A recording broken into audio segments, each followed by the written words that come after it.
Османи ги вдомува партиските кадри во македонската дипломатија. Остри реакции во јавноста по одлуката на министерот за надворешни работи, Бујар Османи, кој во заминување одлучи да испрати 15 дипломати на мисии во странство. Осуда за одлуката дојде од македонскиот дипломатски синдикат, поранешни министри за надворешни работи и амбасадори.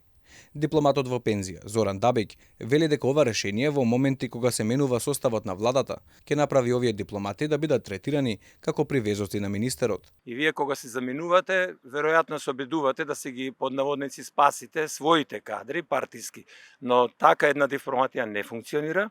Во сериозни земји изборот на луѓето, селекцијата се прави 6 месеци до година однапред. Става дури во понеповолна положба, бидејќи ќе биде големо прашање после изборот на новата влада дали воопшто таа процедура ќе продолжи, бидејќи не се стига до доаѓањето на новата влада, сигурно не може да се стигне тие да се упатат.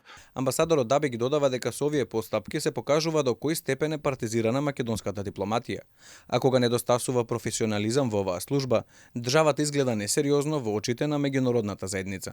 Обично подготовките почнуваат во месец март за заминување, за да некаде во летниот период се замине, значи добри 3-4 месеца, и тоа е секако поврзано и со училиштата, децата на дипломатите да може се запишат, тие што се таму на служба да довршат и така. Не се прават вакви адхок изненадувања никогаш, бидејќи навистина па и изгледа неубаво.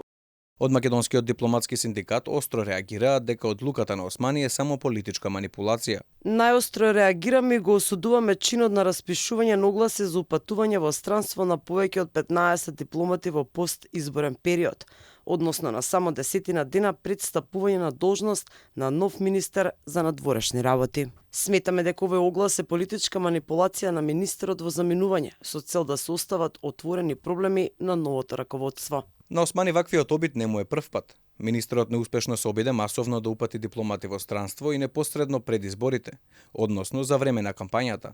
Одлука која изборниот законник не ја дозволува, па мораше да ја повлече. Владењето на Османи со МНР беше проследено и со низа други скандали.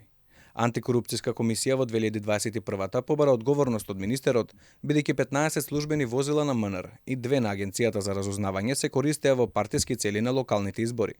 Скандал за кој владата од него побара само објаснување. Една година подоцна, во 22 тој се обиде да ја испрати 28 годишната ТВ презентерка Бесмира Ејупи на мисија во странство. Иако без познати квалификации, таа веќе имаше инкасирано 12.000 евра во хонорари од 8 различни институции.